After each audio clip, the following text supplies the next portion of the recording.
আসসালামু আলাইকুম। সায়েন্স স্কুলের পক্ষ থেকে তোমাদের স্বাগত জানাচ্ছি। আজকে আমরা সলভ করব তোমাদের গণিত বইয়ে 1.2 এর 15 নং যে অঙ্কটি আছে সেটি। তাহলে চলো প্রশ্নটাকে দেখে নিই। 56,728 জন সৈন্য থেকে কমপক্ষে কতজন সৈন্য সরিয়ে রাখলে বা তাদের সাথে কমপক্ষে আর কতজন সৈন্য যোগ দিলে সৈন্যদলকে বর্গাকারে সাজানো যাবে। তাহলে তোমরা খেয়াল করে দেখো, এখানে বলা হয়েছে বর্গাকারে সাজানো যাবে। তাহলে বর্গাকারে যেহেতু সাজানোর কথা বলেছে, তাহলে অবশ্যই আমাকে এখানে কি করতে হবে, এই সংখ্যাটির বর্গমূল নির্ণয় করতে হবে। আর প্রথম ক্ষেত্রে কতজন সৈন্য বলছে, কমপক্ষে কতজন সৈন্য সরিয়ে রাখলে। তাহলে সরিয়ে রাখলে মানে বিয়োগ করলে। তাহলে বিয়োগ এর নিয়ম অনুযায়ী আমরা প্রথমে এটাকে বর্গমূল করব, তারপরে দেখতেছি বলা আছে তাদের সাথে কমপক্ষে আর কতজন সৈন্য যোগ দিলে, তাহলে যোগের নিয়ম অনুসারে বাকি অর্ধেকটা করব। তাহলে এই অঙ্কটার আমরা শেষ করব দুইটা পার্টে। তাহলে প্রথম অংশে আমরা দেখছি 56,728, এই সংখ্যাটাকে আমরা প্রথমে তার বর্গমূল নির্ণয় করব, দেখব কত অবশিষ্ট থাকে। যত অবশিষ্ট থাকবে ততজন সৈন্য সরিয়ে রাখতে হবে। তাহলে চলো আমরা বর্গমূল নির্ণয় করি। তাহলে বর্গমূল নির্ণয় করার ক্ষেত্রে আমরা প্রথমেই জানি যে সংখ্যাটা থাকবে তাকে আমরা জোড়ায় জোড়ায় ভাগ করব। তাহলে 28, 67 আর 5।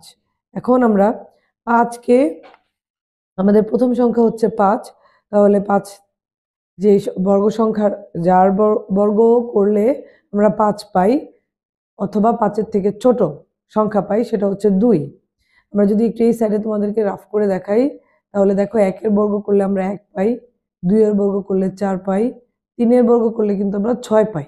তাহলে দেখো 2 হচ্ছে সেই সংখ্যা যার বর্গ করলে আমার রেজাল্ট 4, কিন্তু 3-এর বর্গ করলে সেটা 5 থেকে বড় হয়ে যাবে। তাহলে আমরা 2-এর বর্গ করলে 4 পাই, যার বর্গ করলে 4 পাবো সেটা হবে এখানে, আর বর্গ করার পরে যে সংখ্যাটা পাবো 4 সেটা হবে এখানে। তাহলে বিয়োগ করার পরে আমরা কি পেলাম, 1। এবার ফলের ঘরে যে সংখ্যাটা থাকবে তার দ্বিগুণ, তাহলে 2-এর সাথে 2 গুণ দিলে কত হবে, 4।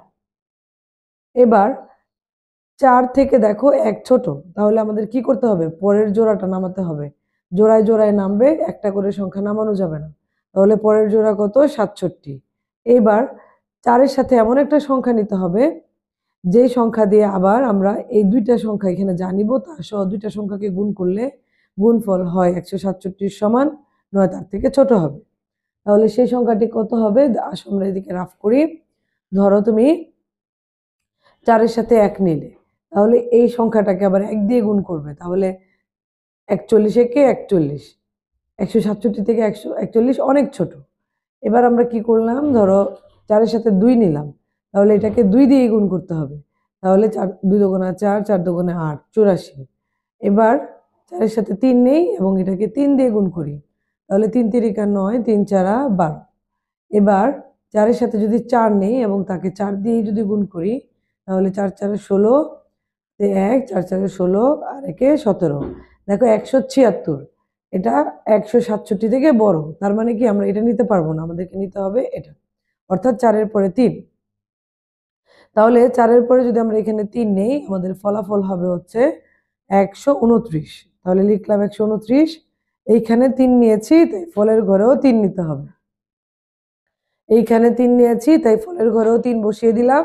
এবার আমরা এটা কি করব, বিয়োগ করব। বিয়োগ করলে আমাদের ফলাফল আসবে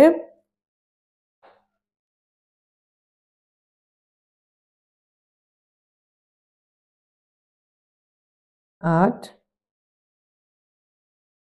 3। আচ্ছা, এবং এবার ফলের ঘরে যত আছে তার থেকে আবার আমরা কি করব, তার সাথে 2 গুণ দিব।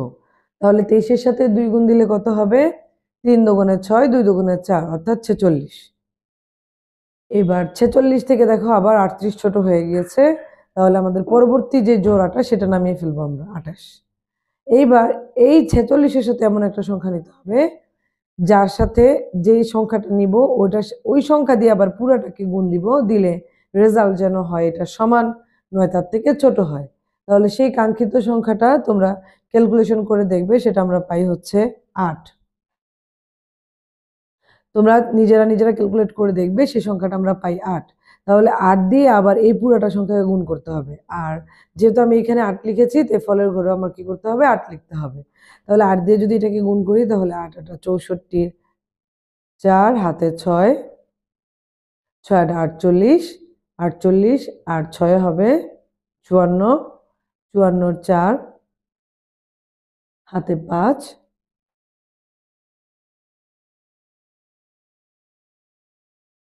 4 32 আর 5 হবে 37।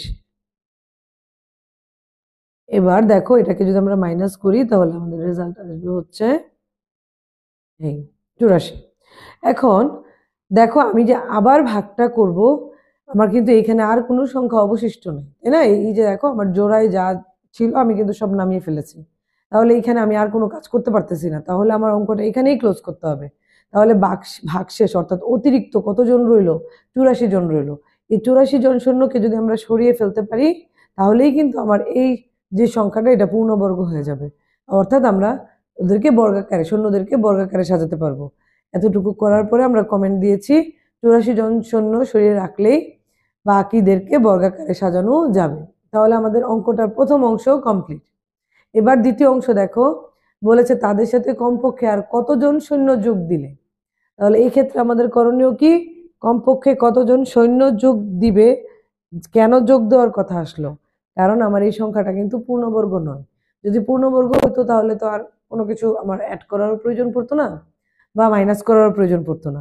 তাহলে আমরা প্রথমেই শর্তটা বলে নিব যে যেহেতু কি বলতেছি 56,728 পূর্ণবর্গ নয়, তাহলে এটা এই সংখ্যার সাথে কোনো একটি ক্ষুদ্রতম সংখ্যা যোগ করলে, আমরা জানি না সেই সংখ্যাটা কত, কিন্তু অবশ্যই কোনো না কোনো সংখ্যা যোগ করতে হবে, যোগ করলে যোগফলটা পূর্ণবর্গ হবে। আর এটা 138-এর পরবর্তী সংখ্যাটাই হচ্ছে 238-এর পরবর্তী সংখ্যাটাই হচ্ছে 239। তাহলে আমাদেরকে কি করতে হবে, আমাদের যদি আমরা এটাকে পূর্ণবর্গ করতে চাই তাহলে আমাদের যে বর্গমূলটা হবে ওই বর্গমূলটা কিন্তু 238 থেকে 1 বড় অর্থাৎ 239 হবে। এখন আমরা কমপক্ষে কতজন শূন্য যোগ দিবে সেটা বের করতে হলে আমরা এই সংখ্যাটার বর্গ থেকে মাইনাস করব আমাদের যে সংখ্যাটা যতজন শূন্য পূর্বে ছিল। আবার বলতেছি আমার বর্গমূল যত এসেছে 1 যোগ করার পর তার বর্গ থেকে আমরা বিয়োগ করব আমার সৈন্য সংখ্যা যত ছিল। তাহলে 229 স্কোয়ার, বর্গ মানে তো স্কোয়ার, তাহলে এটা মানে কি এই একই সংখ্যা 2 বার গুণ করব। তাহলে 239 গুণ 239 বিয়োগ আমার পূর্বে ছিল 56,728, লিখলাম 56,728।